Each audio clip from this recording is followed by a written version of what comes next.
The Secrets of Life with Subhas Agam.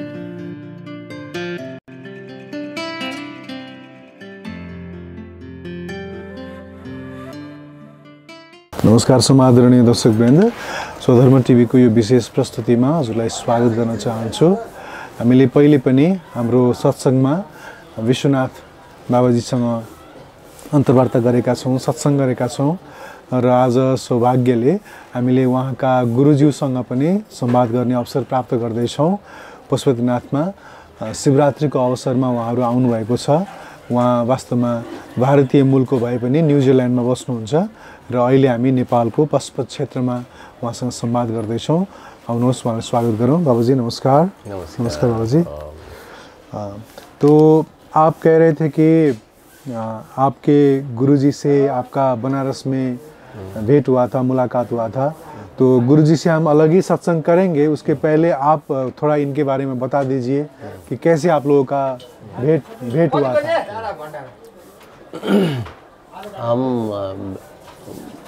मेरा नाम जो गुरुजी ने नाम दिया ना, जोगी विश्वनाथ है।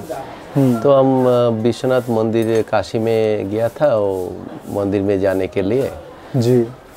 तो मंदिर में तो बहुत भीड़ था। वो ये तो बहुत 4 घंटा लाइन में रखा। हम किसी को नहीं जानते थे, ऐसा भगवान का नाम करते करते लाइन में रहते। तो 4 घंटा बाद लाइन देने के बाद सर यहाँ अंतर्वार्ता गर्दैछौँ। 4 घंटा बाद हम वो लाइन में जब हम मंदिर का अंदर घुसा तो इतना भीड़ है। तो जस्ट वो बाहर से भगवान का दर्शन किया और दर्शन करने के बाद हमको एक माला दिया। अच्छा। एक बेलपत्र का एक माला दिया उधर से पंडित ने, और कुछ कैसे मिल गया हमको उधर से। तो माला पढ़ के हम घूम रहे थे मंदिर में। तो घूम के वो हमको कुछ महसूस हो रहा है। तो बाद में हम मंदिर का पीछे उस पास में मंदिर के सामने ऐसा बहुत बड़ा जो एरिया है, तो गुरुजी का वो बैठ के हम सबको देख रहे। सडनली हम गुरुजी को दर्शन मिला। ऐसा बैठ के आंखें बंद करके वो जॉब कर रहे। तो जॉब कर रहे जी। तो उसमें हमको फील हुआ जो मेरा वो जो गुरुजी का ये माला वो गुरुजी को पहनाना है, उसको हमको ऑरा फील हुआ। जो इतना गुरुजी का ऑरा हमको देख के हम बोला ये इसको ये पहना देता है। इसका इतना अच्छा शांत भगवान बैठा है। तो ऐसा हमको मन में लगा। तो हम जाके उसको, वो आंखें बंद था गुरुजी, तो हम ऐसा पहना दिया। बाद में पास में बैठा। अच्छा। बैठ के तब आंखें खोले गुरुजी, तो हम बोला गुरुजी मेरा नाम ये है और हम आया है इधर। तो हम उसको नाम हम कुछ नहीं पूछा, क्या करते वो भी नहीं पूछा, कैसे आया इधर वो भी नहीं पूछा। ऐसा ही जाके हम बोला जी हम न्यूजीलैंड से आए हैं ऐसा, और ऐसा हम तो हम ऐसे पास में बैठा। ऐसा वही दर्शन हुआ। उसके बाद में हम बातचीत किया गुरुजी से। तो गुरुजी बाद में बोला जो कल आओ, तुमको हम अंदर में दर्शन करा देंगे। तो कल टाइम दिया, तो थोड़ा हम लेट में आया बिकॉज वो इतना बड़ा लाइन है। तो वो जो टाइम में दिया वो टाइम में हम आ नहीं सकते थे, वो इतना बड़ा लाइन था। तो थोड़ा लेट आया। तो गुरुजी किसी को देके हमको अंदर में वो पंडित जी को बोल के अंदर में वो जल हम चढ़ाया, विश्वनाथ भगवान को टच किया और हमको अलग महसूस हुआ। तो ये ऐसा है। तब गुरुजी से बातचीत किया, अच्छा लगा और एक कनेक्शन बन गया। जब पहले से ही देखा बोला ये हमको गुरु, ये मेरा से विश्वनाथ का जो मेन देखभाल यही गुरुजी करते हैं। तो अंदर से कैसा एक महसूस हुआ, यही मेरा गुरुजी हो सकता है। अच्छा, तो आपने इनसे दीक्षा भी लिया है फिर? हाँ, वो दीक्षा तो अभी मंत्र देंगे गुरुजी जी। ऐसे तो अंतरात्मा से। कितने साल पहले की बात है? ये ज़्यादा दिन का नहीं है, ये तो 1 साल 1.5 साल हुआ, 1 साल। अच्छा, ठीक है। और जो एक नाम दिया वो और एक गुरुजी है। तो और कुछ आप कहना चाहेंगे, क्योंकि अब हम बाबा जी से ही इंटरव्यू करेंगे? नहीं, सब तो ठीक है। गुरुजी बहुत अच्छा शांत है और अच्छा अध्यात्म, बहुत बड़ा अध्यात्म का वो योग सूत्र है और बहुत कुछ ज्ञान है गुरुजी का।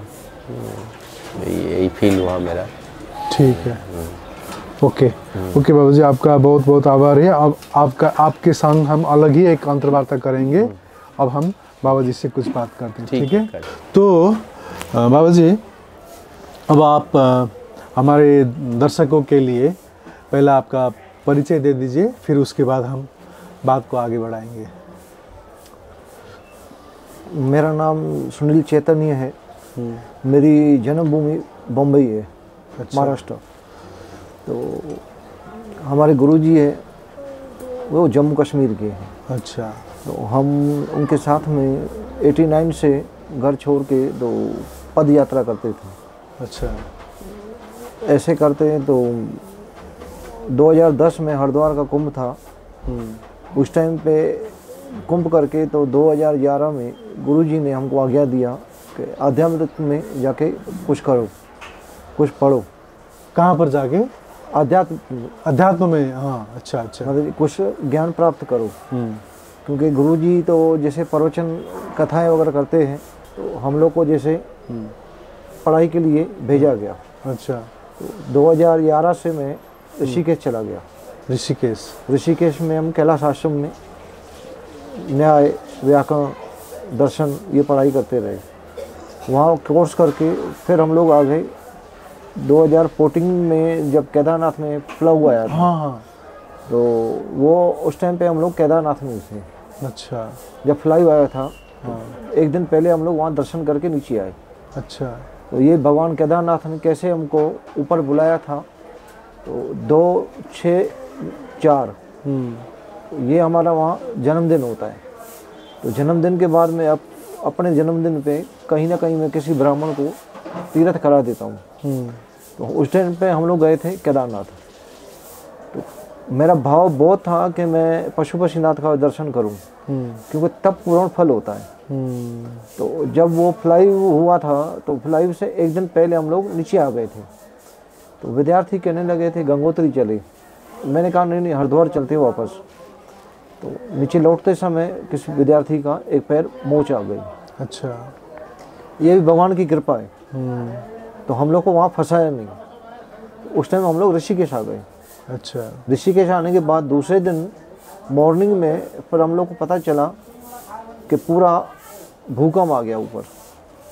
जैसे भूकंप आ गया तो फिर हम लोग भगवान का शुक्रिया अदा करने लगे कि आपकी ये लीला है कि हम लोग को आपने सही सलामत ऊपर बुलाया, अभिषेक करवाया। अभिषेक कराने के बाद में हमको वहाँ पूजा पाठ करके वो नीचे भिजवाया। वो कैसे एक माइंड दिया जो हम लोग को मतलब आप स्थान पे आश्रम में पहुँचा दिया। जब फ्लाई होने लगा तो कितने लोग वहाँ पे आज की तारीख में भी दबे हुए हैं केदारनाथ में। आज तक लाशें नहीं मिली है। फिर वहाँ से ऐसे करके तो 2014 में फिर हम लोग वहाँ से निकले। हमने गुरुजी को कहा था जहाँ पढ़ाई करते थे, मैं काशी जाना चाहता हूँ। तो जैसे हम काशी आए, जैसे काशी आने के बाद में तो काशी विश्वनाथ में दर्शन करने लगे और देखा तब उस टाइम पे कॉरिडोर नहीं बना था। दर्शन करके फिर हम लोग एक जगह बैठ के ध्यान साधना करते रहते थे पहले से ही, क्योंकि हम लोग पहले पैदल यात्रा चलते हैं। 12 ज्योतिर्लिंग हमारा पैदल हो चुका है। 89 से मैं गुरुजी के साथ में पद यात्रा किया। तो ये भारत का परिक्रमा हमारे गुरुजी ने हम लोग को पद यात्रा करवाई। पूरा हम लोग पृथ्वी का भ्रमण कर चुके हैं, जम्मू कश्मीर से कन्याकुमारी, आसाम, उड़ीसा, जगन्नाथ। अच्छा, ये तो आपके गुरु के साथ ट्रैवल करने की बात हुई। हाँ। पहले ये बताइए कि आपका जो महाराष्ट्र में, बॉम्बे में आपका जन्म हुआ था, तो मॉडर्न परिवार में पले बड़े होंगे ना? उनमें क्या है, देखिए आदमी कहीं पे भी जो पढ़ाई लिखाई करता है, तो अब देखा जाए तो स्वामी विवेकानंद जी थे, तो इन्होंने जो देश के लिए जो कुछ किया, तो इनमें इनको ये नहीं देखना चाहिए कि ये पढ़ा लिखा हुआ है, ये बहुत बड़ा फैमिली का आदमी है। साधु के लक्षण जो है ना, जब किसके ऊपर आते हैं तो उसको उनका बैक नहीं होता है, उनका फ्रंट होता है। आज रामकृष्ण मिशन की जो हर जगह पे ब्रांच है, पूरी वर्ल्ड में उनका नाम है। कहीं पे भी जिसको कोई चीज़ चाहिए तो कहाँ जाते हैं संत लोग? रामकृष्ण मिशन में। क्यों जाते हैं? क्योंकि वहाँ सुविधा है। उनका आव भाव जो भी उनका संतों का, या जो ट्रीटमेंट करते हैं, जो कुछ करते हैं, आध्यात्मिक में भी वो लोग हर चीज़ में आगे हैं। तो अभी जैसे वो भी पैंट शर्ट पहन के घूमते थे, लेकिन जब उनके पास में जो चेतना आई थी कि मैं समाज के लिए कुछ करूं, जैसे अभी हम लोग घर में थे, अपना फैमिली वगैरह, जैसे मैं शादी नहीं किया है, हम लोग ब्रह्मचारी है। अच्छा। तो जैसे ब्रदर लोग हैं, सिस्टर लोग हैं, सब लोग वो अपना अपना शादियां हो गई हम लोग की, वो सब अपने अपने में हैं। मैं इस लाइन में आ गया। तो लेकिन हम लोग क्या है, आध्यात्मिक में है। हम बम्बई जाते भी हैं लेकिन उन लोग से मिलते नहीं। और क्या किसी को पता चल जाता है कि भाई ये जगह पे ये आया हुआ है, जैसे आप हमसे मिलते हैं वैसे वो लोग आके मिलेंगे, 5-10 मिनट बातचीत करेंगे, चले जाएंगे। लेकिन जो लगाव होता है वो ईश्वर के साथ रखना चाहिए। गृहस्थ में लोग ईश्वर को पा क्यों नहीं सकते? लोग क्या है, खोए रहते हैं। शिवपुराण में लिखा हुआ है कि भगवान शिव जी ने अपने मुख से कहा है कि मैं पहले दर्शन गृहस्थियों को दूंगा, दूसरे नंबर पे सन्यासी है। क्योंकि गृहस्थी जैसे कोई काम वगैरह करते, बिजनेस करते हैं, इसके बाद आप लोग समय निकाल के भंडारा, भोजन, ब्राह्मणों की सेवा, संतों की सेवा, वो कौन करता है? गृहस्थी लोग करते हैं। तो किस रूप में वहाँ भगवान आता है, आप लोग वो पहचान नहीं पाते। साधु पकड़ लेता है, साधु हर किसी को पकड़ लेता है कि ये किस रूप में कौन आया हुआ है। साधु जीता है तो अपने मन से जीता है, जब मृत्यु को त्यागता है तो अपने इच्छा से त्यागता है। जब साधु के लक्षण आते हैं तो उसके साथ में ये सोच के चलिए कि मृत्यु सामने आ जाती है, लेकिन हम लोग मृत्यु को पकड़ के रखते हैं। जब सोने की किसी को बारी आती है तो उन लोगों को, साधु को पता चल जाता है 1 हफ्ता पहले, 15 दिन पहले, कि अभी हमको ये समय पे ये ठीक है समय। उस टाइम पे साधु क्या करेगा, सारा मैनेजमेंट ठीक से कर देगा कि आने वाला जो कोई भी बैठे तो उसको दिक्कत ना हो। बाबा जी, हम आपसे पहले तो आपका ही स्टोरी जानना चाहेंगे कि आप कैसे, आपको अध्यात्म में झुकाव हुआ, आप कैसे उस दुनिया से इस दुनिया में आए? मैं 7 बरस का था जी, जहाँ हम रहते थे, तो जैसे पशुपतिनाथ है, ये मंदिर है। हाँ। और पशुपतिनाथ की गौशाला, धर्मशाला है। हाँ। इतना दूरी हमारा घर था। अच्छा। तो हम लोग क्लास स्कूल भी जाते थे, तो रहते थे आश्रम में। अच्छा, कैसे आश्रम में रहना हुआ? वहाँ पे जैसे घर के पास में गौशाला है, आश्रम है। अच्छा। तो वहाँ साधु लोग, बहुत लोग आते जाते रहते थे। अच्छा। तो हम लोग रहते उधर ही थे। अच्छा। खाना पीना, रहना, कमरा सब वहीं था। ठीक ठीक। तो साधुओं की हम लोग सेवा करते थे। अच्छा। और जब क्लास जाना हो तो मॉर्निंग में हम लोग सुबह सुबह क्लास होके और जल्दी वापस आ जाते थे और रहते थे आश्रम में। अच्छा। जब कपड़े मैले हो जाए उस टाइम पे एक थैली में कपड़े डाल के घर फेंक के आते थे और दूसरे कपड़े उठा के आश्रम में रख देते थे। तो घर वालों को मालूम है कि वहीं आश्रम में ही है, क्योंकि पास में है। अच्छा। तो फिर ऐसे करते करते तो फिर थोड़े बड़े हो गए। फिर पिताश्री कहने लगे, हाँ जी, भाई थोड़ा हमारे साथ चलो, मदद करो। अच्छा। बिजनेस में। हाँ। तो फिर हम पिताजी के साथ में सिर पे कपड़े की पोतली लेके बम्बई में बिक्री करने जाते हैं। अच्छा। रेडीमेड। अब पिताजी जिनके पास लेके चले माल देवे, पैसे के लिए बोले, तो अब कोई बोलेगा अगले हफ्ते आना। अब पिताजी 5 रुपए में बिजनेस करते थे, जिससे लिया 20 रुपए का तो 25 रुपए में वो बेचते थे। तो फिर मैं देखता रहता था। और हमको भोजन में क्या खिलाते, 2 वड़ा पाव 1 चाय, मत कहते हो गया भोजन, चलो दूसरी जगह चलना है। ऐसे करते तो मैं व्यापारियों को कहता था तुम लोगों के पास पैसा पड़ा है फिर भी नहीं देते हो, मेरा पिताजी तुम लोगों को कैसे देता है माल।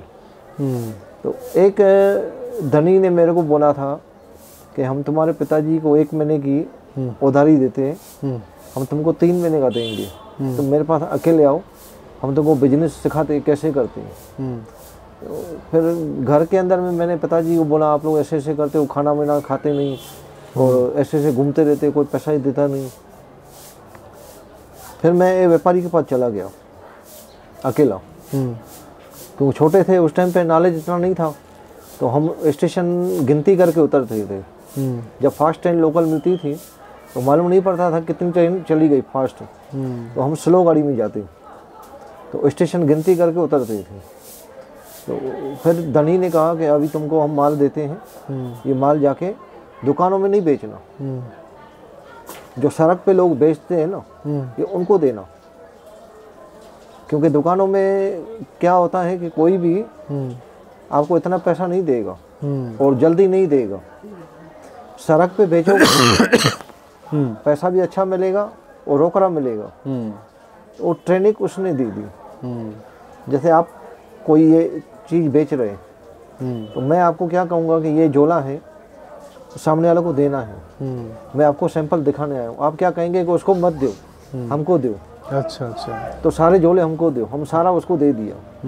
फिर दूसरे दिन हमने दूसरा माल लिया। तो ऐसे ऐसे करके हम लोगों ने वो लाइन पूरी पकड़ ली। तो जब पैसे गिनती करता रात को, उस टाइम पे 500 रुपये बहुत होता। अच्छा। मैं 25 पैसे में काम किया था, 1 महीने का। अच्छा। 25 पैसा हमको दुकान पे मिलते थे। जब अपना काम शुरू किया तो रात को पैसे गिनती करते थे, तो हाथ में नहीं आते। तो पिताजी कहते किसके पैसे? मैं बोला मेरे हैं। तो मेरे को बोलते थे तुम झगड़ा करा दोगे, मैं इतना इतना तुम माल ऐसे ऐसे बेचते हो। मैं बोला एक काम करो, आप बम्बई लो, हमको नहीं चाहिए बम्बई, हम दक्षिण जाएंगे। अच्छा। फिर हम चले गए कन्याकुमारी, एर्नाकुलम, कोयम्बतूर, बेंगलोर। वहाँ पर जाके भी वही काम किया। फिर वो वहाँ पे हम लोग लेडीज सूट लेके गए, बम्बई से उठाए 400 पीस, वहाँ जाके एक ही दिन में सप्लाई कर दिया, कैश पैसा। तो हमने बम्बई पिताजी को दे दिया, हमने दक्षिण पकड़ लिया।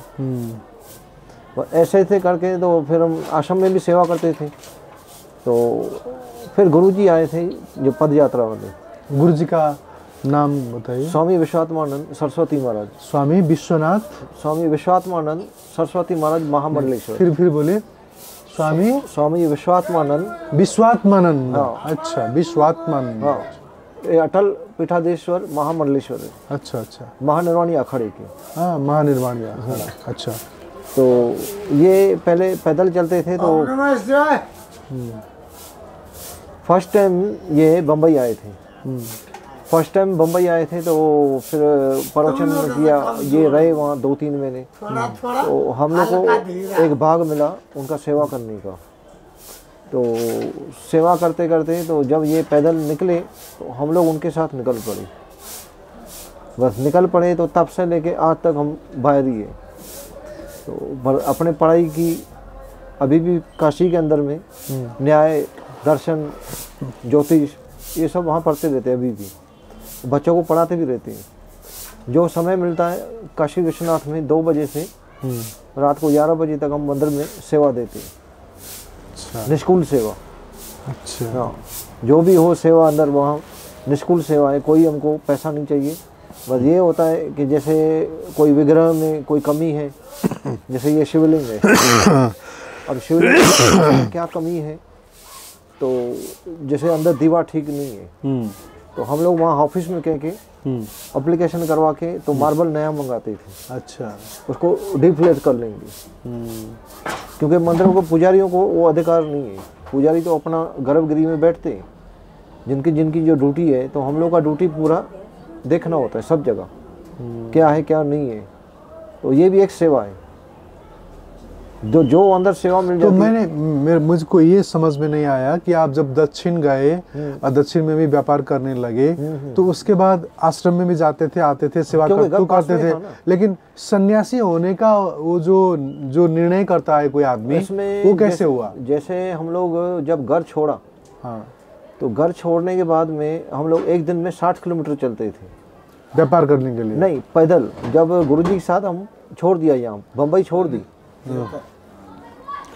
बम्बई हम लोगों ने छोड़ दी। बम्बई छोड़ने के बाद हम गुरुजी के साथ में चल पड़े। तो गुरुजी जब पैदल चलते थे उस टाइम पे 145 महात्मा थे। अच्छा। हाँ, तो उसमें सब तपस्वी थे। फर्स्ट जो महात्मा होते थे पहले, वो तपस्वी महात्मा थे।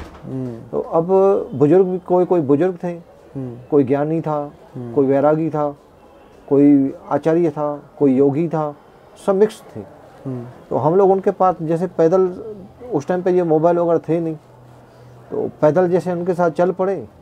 तो 1 रुपये वाला वो कॉइन डाल के जो बात करते थे फ़ोन, जी जी जी, तो 100 किलोमीटर पे वो मिलता था। अच्छा। तो हम लोग उसमें कॉइन डाल के हम घर में बोलते थे, आज मैं भीमा शंकर पहुँचा हूँ पूना में, तो अभी हम लोग ऊपर चढ़ाई शुरू करेंगे, अभी वहाँ पता नहीं फ़ोन है कि नहीं, अभी हम लोग भीमा शंकर पहुँचे।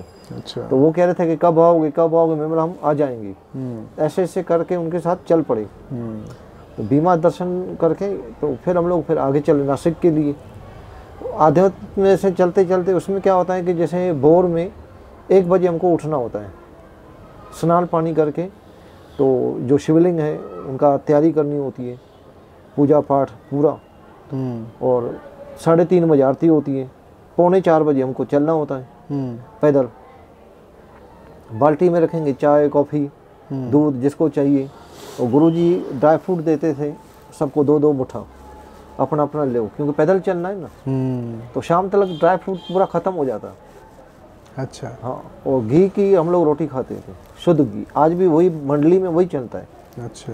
जो दाल खाएगा तो उसको गुरुजी अपने हाथ से सबको 2-2 चम्मच घी डाल के देते थे। अच्छा। और जंगल के अंदर में दूध मिलता था ताज़ा बढ़िया सा, दूध में हल्दी मिलाओ, घी मिलाओ, काजू बादाम, मतलब सब फ्री था।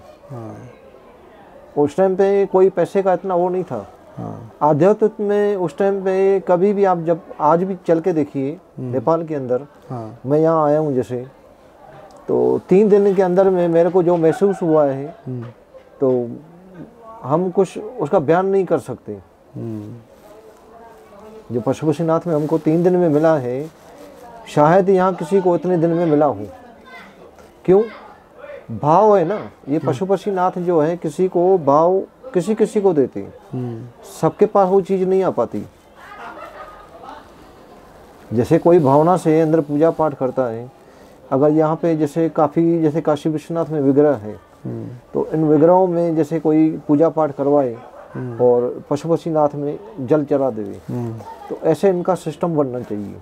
तो आध्यात्म में यहाँ पे जजमान और बढ़ेंगे, भक्ति और बढ़ेगी, ज्ञान और बढ़ेगा, और जैसे पब्लिक जैसे काफ़ी आती है, तो अभी अंदर रश बहुत होती है, काफ़ी बुजुर्ग लोग आते हैं, कोई दर्शन कर पाता है, कोई नहीं कर पाता है, लेन बहुत होती है। तो इनको 4-5 अंदर कैमरा लगानी चाहिए। हाँ। जैसे लोग खड़े होके कम से कम अंदर टीवी में दर्शन किया, थोड़ी देर बैठ के आराधना किया, क्योंकि वहाँ तो दर्शन कर नहीं सकते। एक कैमरा यहाँ लगी हुई है, लेकिन ऐसे 4-5 कैमरा अंदर लगानी चाहिए। तो उससे क्या होता है कि साधना मजबूत होती है। कोई बैठा हुआ भी है जप में, आराधना में, कम से कम टीवी में देख के उनका ऊर्जा और खिल जाता है। ठीक। तो जैसे भी हो, आपने आपका कहानी बताया, बहुत अच्छा लगा हमें सुन के।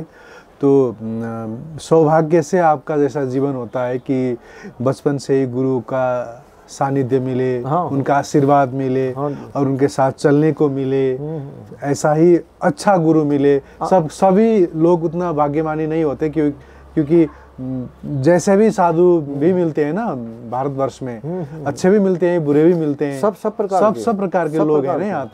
तो साधु सब साधु नहीं है, बहुत किस्म के साधु आपने देखा है। देखिए, साधु जो नहीं है वो अपने लिए कर रहा है, जो साधु नहीं है। अच्छा ये बताइए, जैसे पशुपतिनाथ में भी आप आए और देखा होगा कि बहुत साधु ऐसे हैं जो लोगों को खींच रहे हैं, पैसा मांग रहे हैं, धुत है नशे में, और क्या लगता है आपको ऐसा? इनमें क्या है, ऐसा तो वहाँ पर भी होता होगा। नहीं, ये क्या होता है देखिए, पैसे तो वहाँ पर भी मांगते हैं ना, पैसे मांगना या न मांगना या छीनना या न छीनना, हाँ, ये क्या होता है कि इनके अवगुण नहीं देखने चाहिए। अच्छा, क्योंकि ये लोग नागे लोग हैं।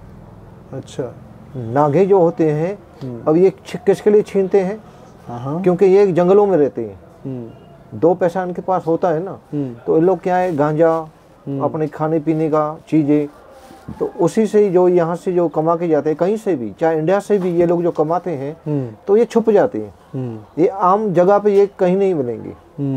जो शिवरात्रि, अच्छा, ये जो नागा लोग आते हैं यहाँ से जाएंगे तो कहाँ जाएंगे आप? ये सब अपने अपने स्थान में चले जाते हैं ना। अब हर का अपना अपना ही स्थान होता हाँ जी, हाँ, सबका अपना अपना स्थान है। कोई उत्तराखंड से आया है, कोई हिमाचल से आया हुआ है, कोई बनारस से आया हुआ है। अच्छा, हर जगह से आए हुए हैं, हर डिस्ट्रिक्ट से आए। तो ये लोग ज्यादा करके रहते हैं जंगलों में। अच्छा, क्योंकि ये शहर के बीच में रहते नहीं है। शहर के बीच में कोई नहीं रहेगा। नागे लोग जो होते हैं सब जंगलों में रहते हैं या अखाड़ों में रहते हैं। अखाड़ों में अंदर जाएंगे तो बाहर नहीं निकलते, उनकी परंपरा है। ये 2 ही जगह पे नागे रहते हैं। नहीं, जब आप पशुपतिनाथ के अंदर चले जाते हो और जो नागा बाबा जो उधर अंदर रहते होंगे, तो कोई भी अगर अंदर चला जाए तो या तो झाड़ू से मारने लगते हैं वो मयूर का जो मयूर का मयूर वाला झाड़ू है, और सीधा उनका काम ही खाली मांगना ही होता है। तो उनको देखकर कोई भी आदमी को ऐसा, ए भाइ यहाँ इन्टरभ्यू भइरहेछ है।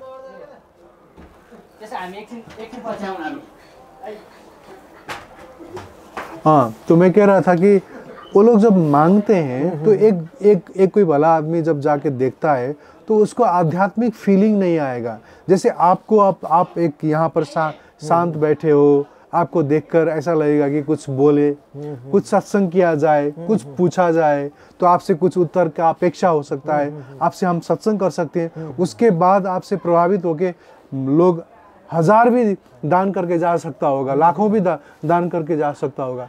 लेकिन वहाँ पर ना वो प्रवचन दे रहे हैं, ना वो शांत तरीके से बैठ रहे हैं, तो उस जो वहाँ पर होता है ना, उससे कोई डिस्टर्ब ही हो जाता है।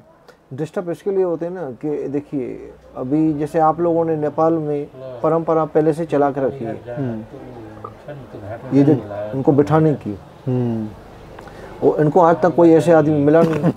जैसे आप हमसे बातचीत कर रहे हैं, अगर इनको कोई अकेले को किसी को पकड़ के एक जगह बिठा के कोई इनसे पूछ ले, भाई आप क्या करते हैं, आध्यात्मिक में कैसे आप लोग नागे बने, हाँ, इनमें से भी मिल सकता है ज्ञान। लेकिन इनको कोई मिला नहीं आज तक जो इनसे बातचीत करे। इनका ग्रुप होता है, अच्छा, 20 लोग, 25 लोग, 50 लोग, 5 लोग, इनका ग्रुप। महाराज जी, हजुरलाई जानुपर्ने छ भने जाँदा हुन्छ। ए ल ल हजुर। फिर ये लोग क्या है, जैसे 4-5 लोग का ग्रुप होता है। इन लोग की फिर एक तो क्या आदत क्या है, चिलम गांजा। तो चिलम गांजे में ये लोग खोए रहती है। तो इनको मालूम नहीं पड़ता है कि हम लोगों के साथ क्या कर रहे हैं। इनका मूल लक्ष्य क्या होता है कि हमको दक्षिणा मिले।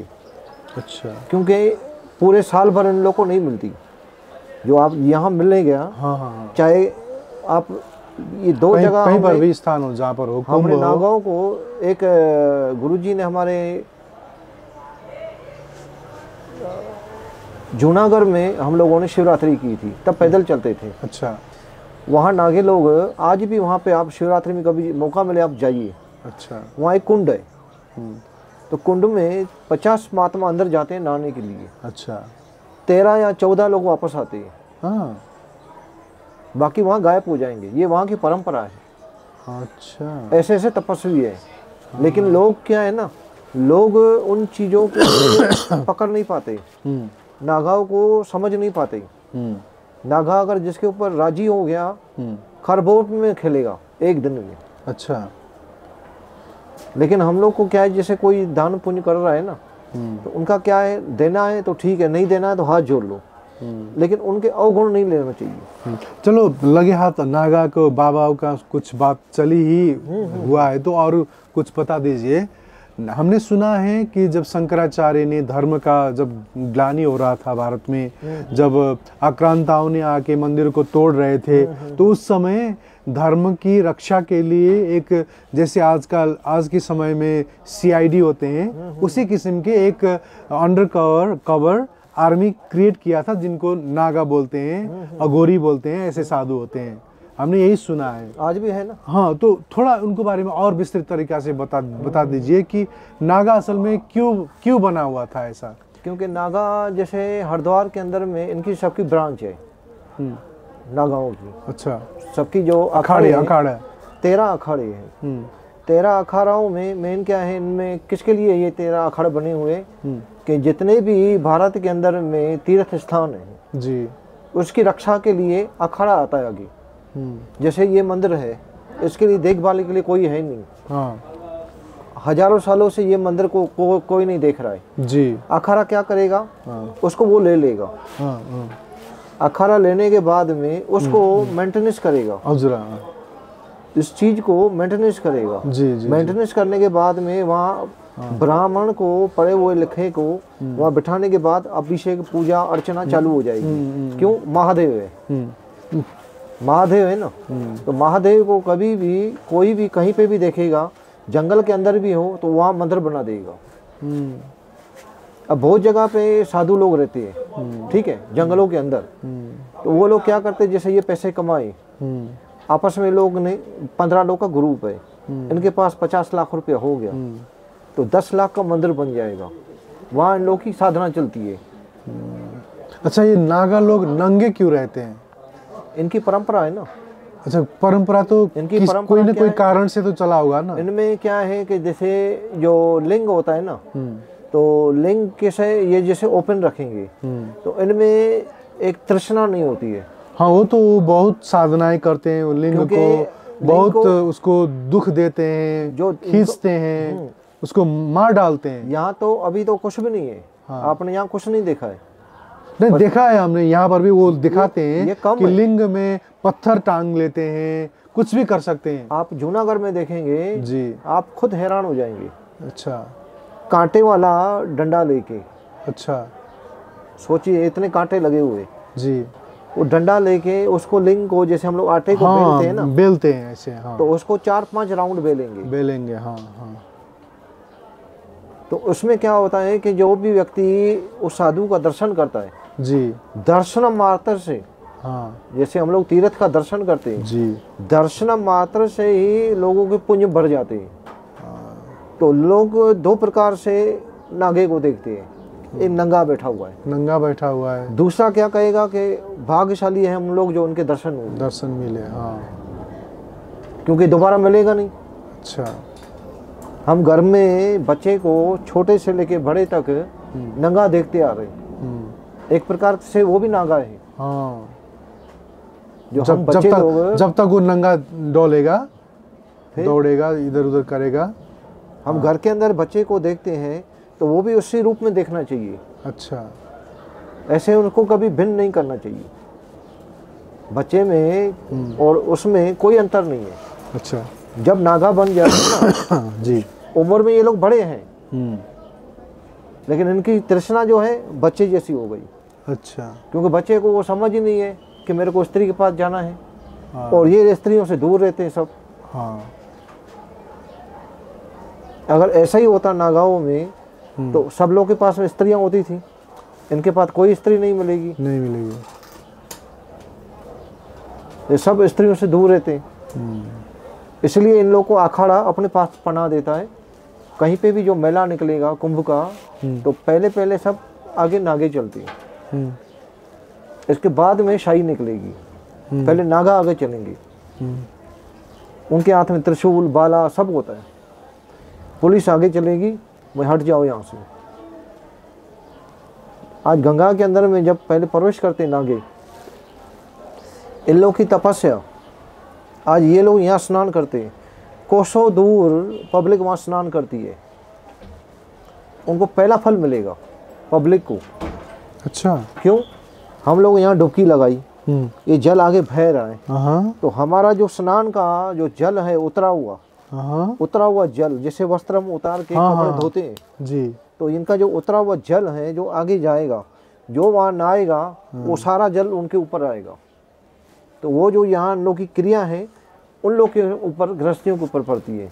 उनके अंदर में जो ऊर्जा आती है भक्ति की, ये किसी किसी के अंदर आती है। योग करना, ध्यान करना, भजन करना, ये किसके लक्षण आते हैं? ये सन्यासियों के, साधुओं के जो स्नान का जो जल आगे जाके वहाँ पे लोग नहाते हैं। तीर्थ है ना। अभी जैसे आप लोग यहाँ पूजा पाठ करते हैं, तो पूजा पाठ के बाद में हम लोग शिव जी का जल उठा के अपने सिर पे क्यों लगाते हैं?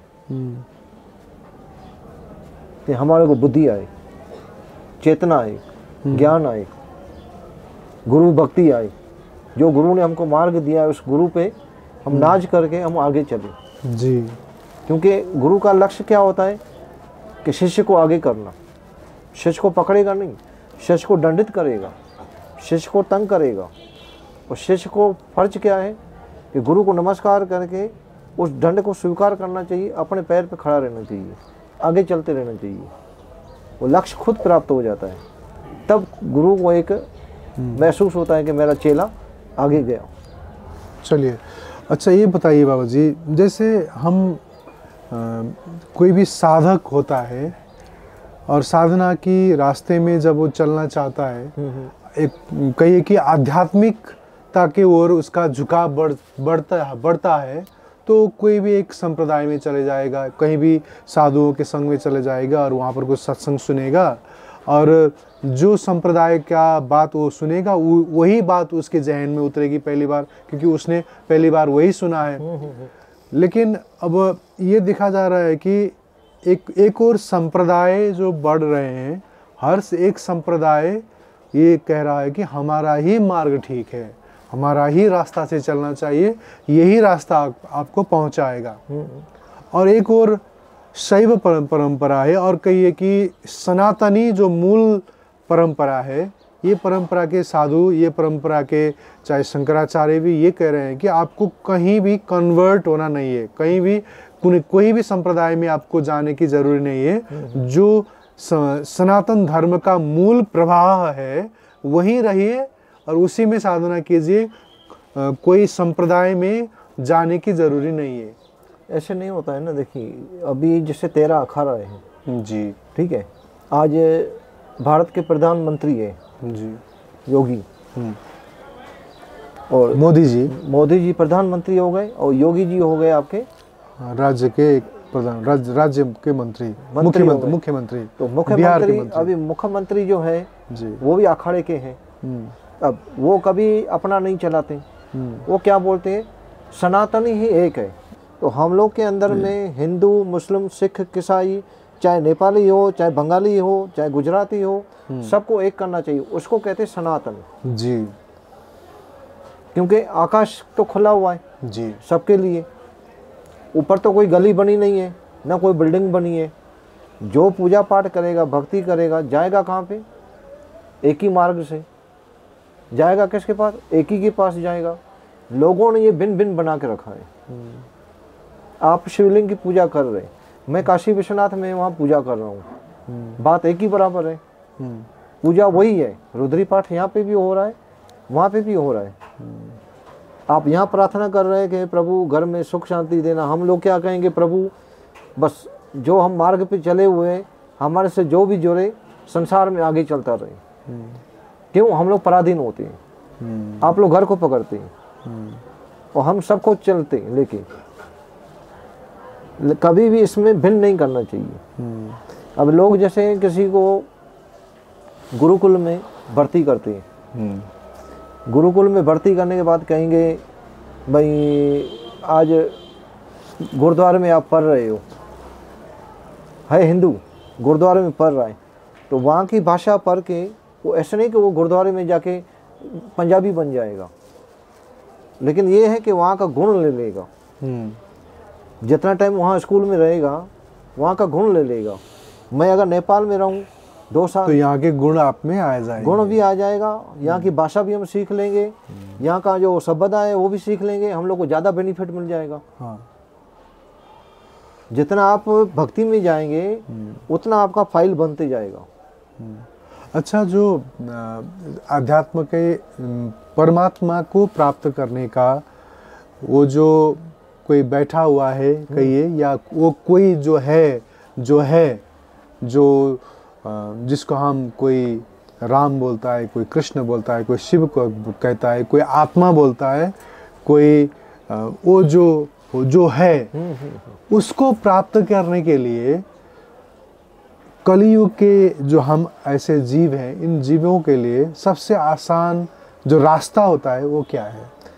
अभी जैसे आपने ये बात बोली, ये मज़े वाली बात है। अभी हम लोग इतना पैसा खर्च करके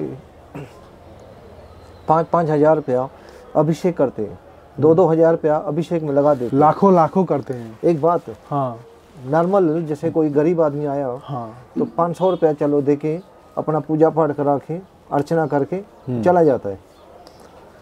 और सबसे अच्छा चीज़ क्या है कि घर के अंदर में बैठ के जी, और दरवाजा बंद करे, हाँ, ठीक है, और अपने आप को जागृत रखें।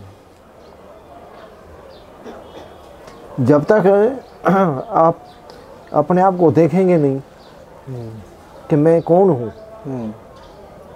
अंदर की शक्ति को जब तक किसने जागृत नहीं किया है तब तक सामने वाले को पकड़ नहीं सकेगा। आज कुछ भी आप कर रहे तो आपको कौन बोलता है कि वहाँ जाके शिवलिंग है जाके पूजा करो? आप यो किसी को बोलेंगे जाके पूजा पाठ करके आओ, तो आपको किसने कहा? आपको भी हमको भी कोई तो कहने वाला होगा। एक सपोज बात, चलो आपको किसने कहा? आप एक न्यू बात बच्चे को बोल देते हो कि आज 56 भोग को भगवान के पास जाके लगा देना। तो आपके अंदर में ये ज्ञान कहाँ से आया?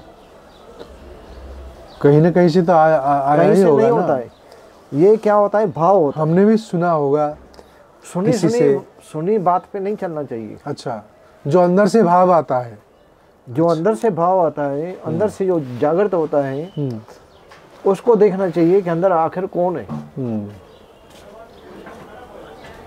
अंदर कौन बैठा हुआ है, उसको जागृत करना चाहिए। बुद्ध ने भिक्षुओं को क्या कहा था कि मेरे को मत पूजो।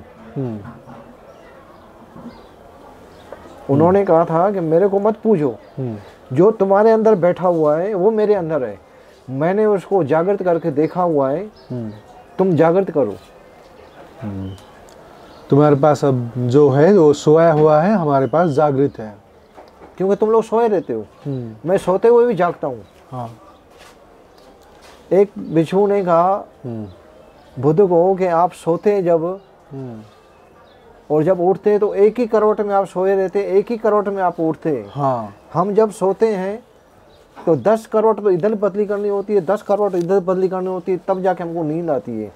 तो उन्होंने कहा था आप जब सोते हो तो दुनिया के चक्रों में घूमते रहते हो। हाँ। कल ये करना है, कल वो करना है, अभी ये करना है, अभी ये ऐसे हो रहा है। लेकिन हम जब सोते हैं तो हम प्रभु को देख देख के सो जाते हैं, उसी के चित्त में उठ जाते हैं। अच्छा, इसलिए हम एक ही करवट में सोते हैं, एक ही करवट में उठते हैं। अच्छा, आपने वो रास्ता नहीं बताया जिससे हमको उसको प्राप्त होता है। प्राप्त के लिए क्या करना, साधन क्या है? साधन के लिए योग। कौन सा योग? जैसे योग होता है ना, सुबह उठ के आप योगा कीजिए, खान पीन में कंट्रोल कीजिए, साधना कीजिए। वही साधना की बात मैं पूछ रहा हूँ कि साधना क्या करना है जिससे आपको परमात्मा मिले? परमात्मा देखिए, परमात्मा चाहे आप कोई भी चीज़ खाओ पियो, जब तक आप अपने आप को समय नहीं देंगे। हम जैसे लोगों को समय देते हैं कि मैं कल परसों तुम्हारे से मिलने आ जाऊंगा, 1-2 घंटा मुझसे मिल चीज के वापस आ जाते हैं। हाँ। हम अपने आप को भी तो समय देना चाहिए। तो दरवाजा बंद करके आप भक्ति में बैठ जाइए, अपने आप को शून्य कर दो। जब तक हम लोगों ने शून्य नहीं किया है, शून्य कैसे करेंगे? आज हम धर्मशाला से यहाँ आए जी, 20 दुकान हमने देखा। जब बैठेंगे ध्यान में तो हमारे को वो सारी 20 दुकानों की चीज़ें नज़र आएगी। इसके बाद ये माला टंगा हुआ है, वहाँ शालीग्राम पड़ा हुआ है, वहाँ तावीज बना हुआ है। तो वो जब तक चीज़ें हमारे शरीर के अंदर घूमती है ना, जब तक वो गायब नहीं होती तो एक चीज़ नहीं है। आज मनुष्य के अंदर में कितनी कल्पनाएं चलती है, किसके लिए कर रहा है? दूसरों के लिए। हमको बिजनेस करना है, 2 पैसा मिलेगा, आज मूवी का इंटरव्यू लेना है, हमारा नाम होगा। तो ये किसके लिए कर रहे हैं हम लोग? दूसरों के लिए। हमारे लिए अंदर के लिए क्या हो रहा है? तो हमारे लिए अंदर होने के लिए हमको पूरा शून्य होना पड़ेगा। जब माता के गर्भ में थे, तो वही तो पूछ रहा हूँ, वो शून्य होने के लिए करना क्या है? शून्य होने के लिए सब बुलाना पड़ेगा। तो उसको कैसे करें? अभी जैसे आपने याद कैसे किया? जब आप स्कूल पढ़ते थे तो आप लोग पढ़े होंगे ABCD, ठीक है? तो उसको याद करने के लिए हमको 1 हफ्ता तो लग गया कंठस्थ करने के लिए। बिल्कुल। अब उसको बुलाएंगे कैसे? जैसे हमको याद ही नहीं आए। तो चीज़ों को हटाना चाहिए। हटाएंगे कैसे? पूजा से, अच्छा, भक्ति से, ध्यान से, हवन से, किसी संत से मिलेंगे, कोई सत्संग सुनेंगे। जब तक हम लोग उन यही जो शब्द आपने अभी बोला, पूजा या हवन या भक्ति, हाँ, या ध्यान या योग, हाँ, इसी में भी बहुत दुविधाएं हैं।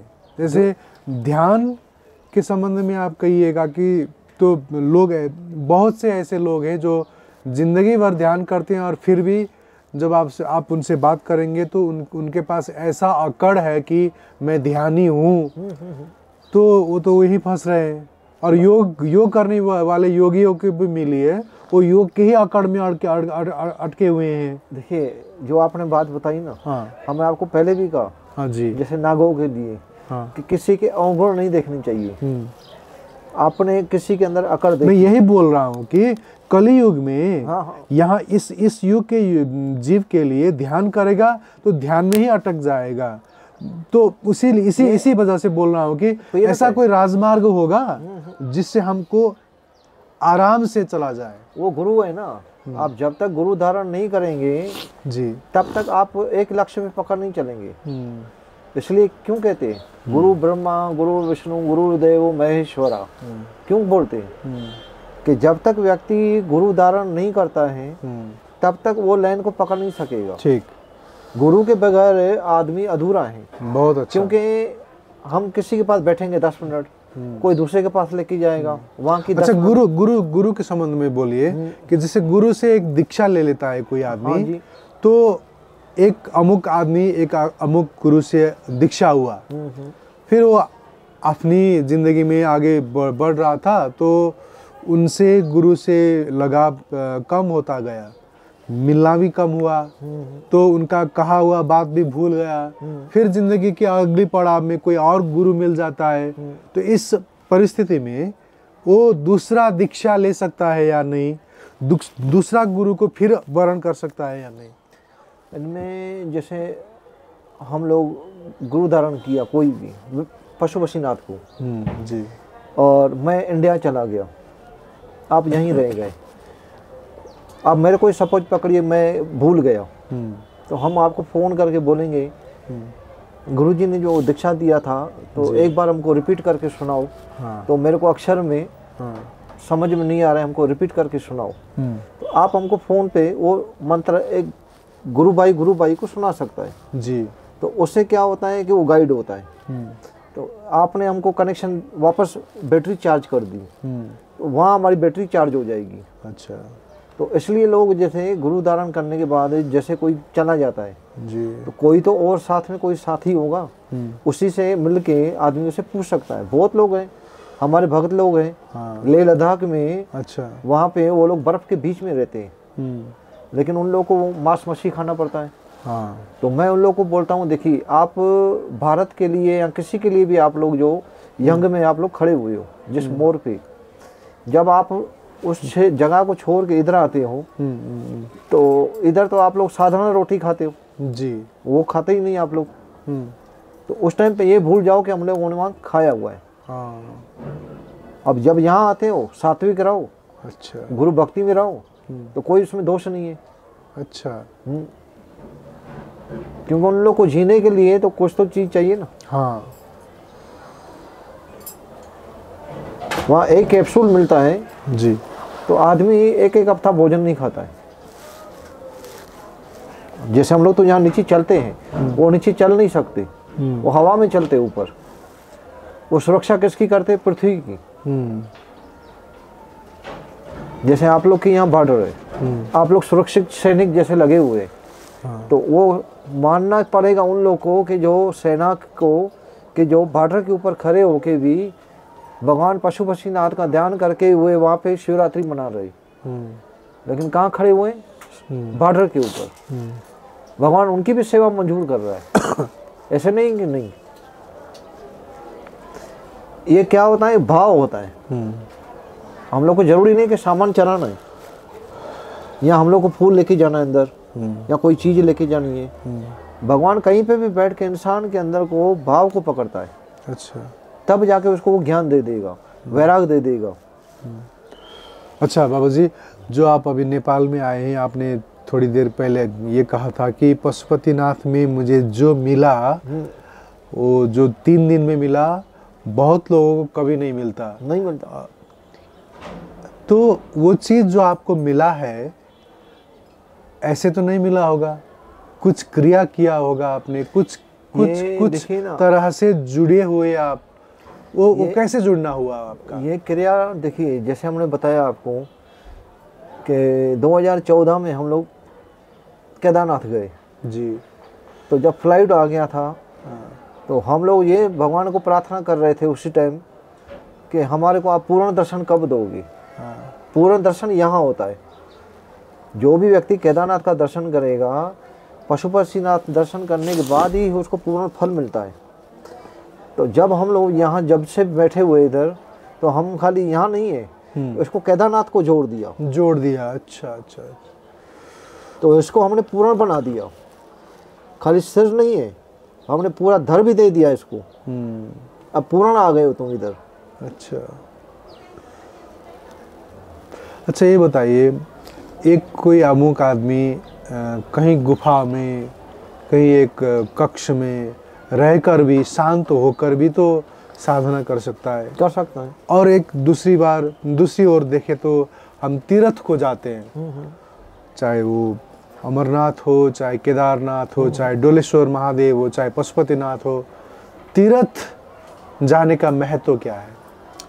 तीर्थ में देखिए क्या होता है ना, अभी जैसे ये 12 ज्योतिर्लिंग है जी, और शक्तिपीठ है। ठीक है। अब यहाँ आपके पास एक तीर्थ नहीं है। पशुपतिनाथ यहाँ मंदिर में या नेपाल के अंदर में एक तीर्थ नहीं है। भगवान की उत्पत्ति यहाँ हुई है। आज जो हम लोग भगवान विष्णु को जो पूछते हैं जी, तो कहाँ से उत्पत्ति हुई? शालिग्राम कहाँ से निकलते? आपके नेपाल से। गंडक की नदी से वहाँ पे तुलसी पत्ता और काले तिल डालिए तो शालिग्राम ऊपर आ जाता है। उस शालिग्राम को हम लोग जाके घर में रख के उनकी पूजा पाठ करते हैं। उसी से ही हमको दर्शन मिल जाता है भगवान नारायण का। सत्यनारायण की पूजा कैसे होती है? शालिग्राम रखने के समय तब तक सत्यनारायण की पूजा सफल नहीं होती। शालिग्राम रखना ही पड़ेगा। तो यहाँ ऐसे ऐसे तीर्थ है, लेकिन उन लोग तीर्थ को समझ नहीं पाते जी, कि हमको कैसे चलना चाहिए, किस भाव से भगवान का दर्शन करना चाहिए, और कैसे रह के हम लोग को आराधना करना चाहिए। क्योंकि ज्ञान है ना, ज्ञान कौन देता है? गुरु। इसलिए हमने कहा ना, जब तक कोई व्यक्ति गुरु धारण नहीं करता है जी, आगे चल नहीं पाएगा। गुरु होना जरूरी है। बहुत अच्छा। गुरु से ही आगे पूरा जो लक्ष्य को जो भटक जाता है ना, गुरु उसको पकड़ के आगे कर देता है जी, भटकने नहीं देगा। आज गुरु किसके लिए होते हैं? कि मेरा शिष्य आगे चले। उसको कष्ट देंगे। कष्ट इसके लिए देते हैं, अभी हम लोग स्कूल में पढ़ते हैं तो डंडे खाते थे ना, तो डंडा उसको ही पड़ेगा जिसको आगे करना होता है। जो नाकारात्मक होता है तो उसको छोड़ देते हैं कि पढ़े रहो, कोई बात नहीं है, खाओ पियो, तुमको सब कुछ मिल रहा है। मार उसी को ही पड़ेगी जिसको आगे करना होता है। आज मॉनिटर कितना होता है? एक ही होता है। क्लास के अंदर में एक मॉनिटर होता है। वो क्यों होता है? क्योंकि मालूम है टीचर को, मैं अगर नहीं भी आई तो ये पढ़ाएगा बच्चों को।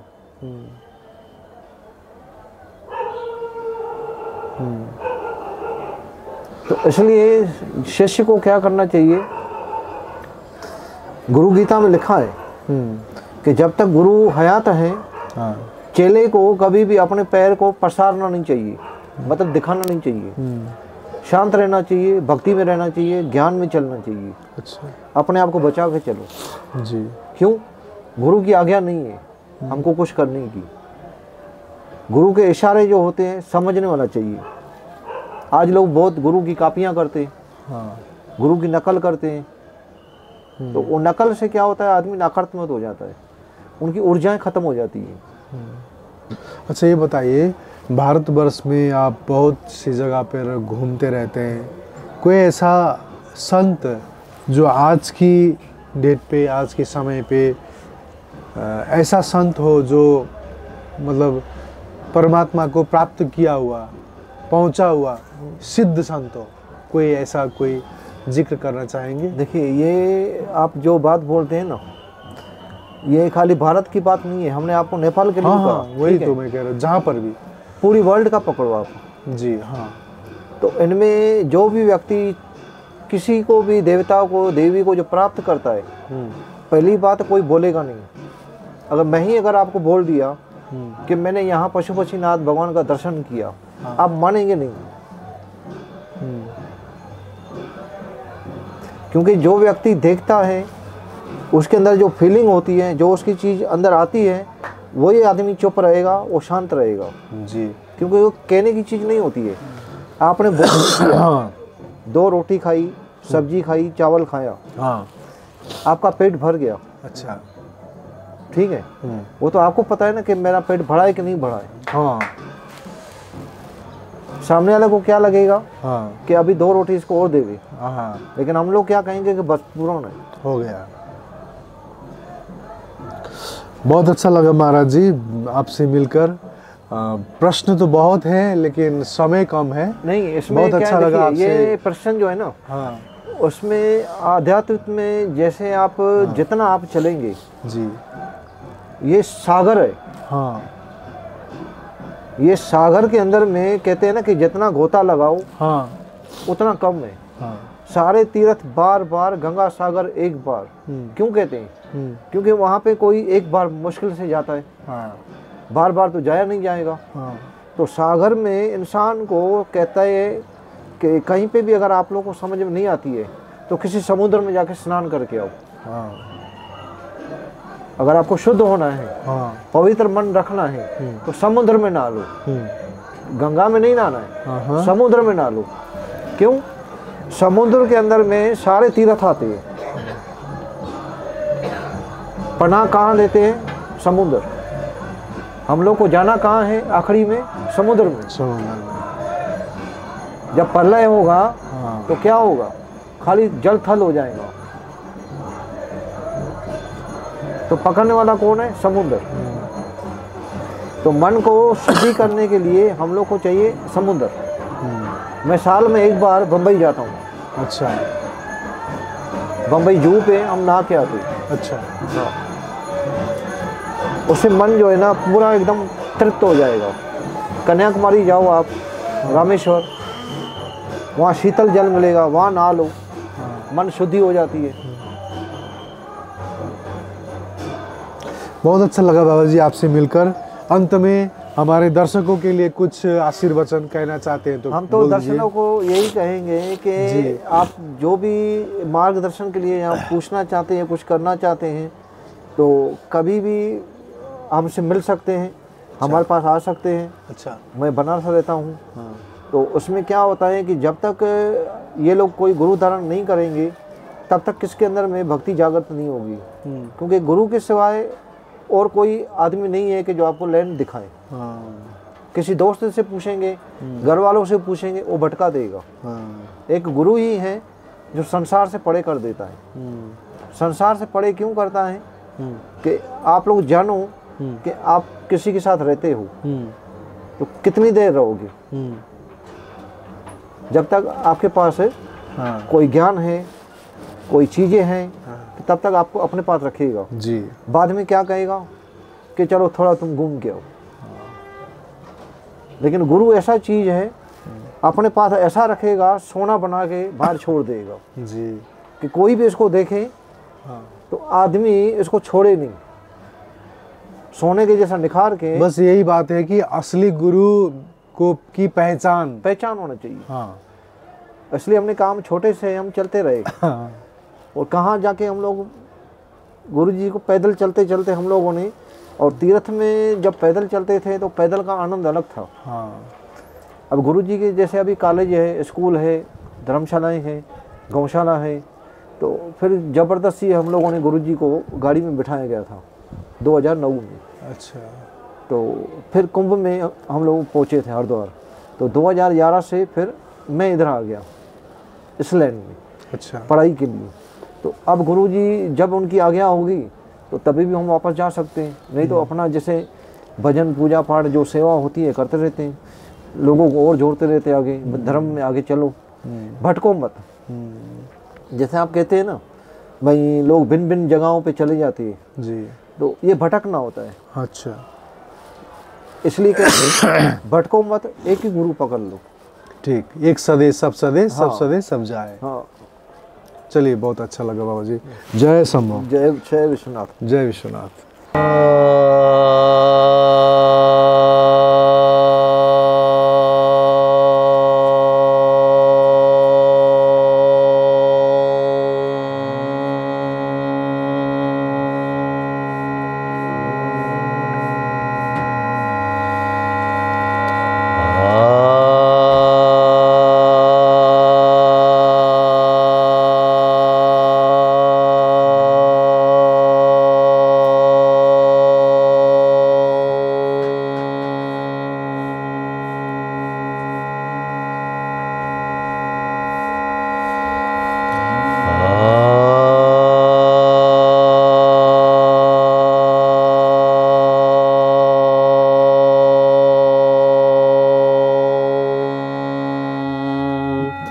नमो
The Secrets of Life with Subhas Agam.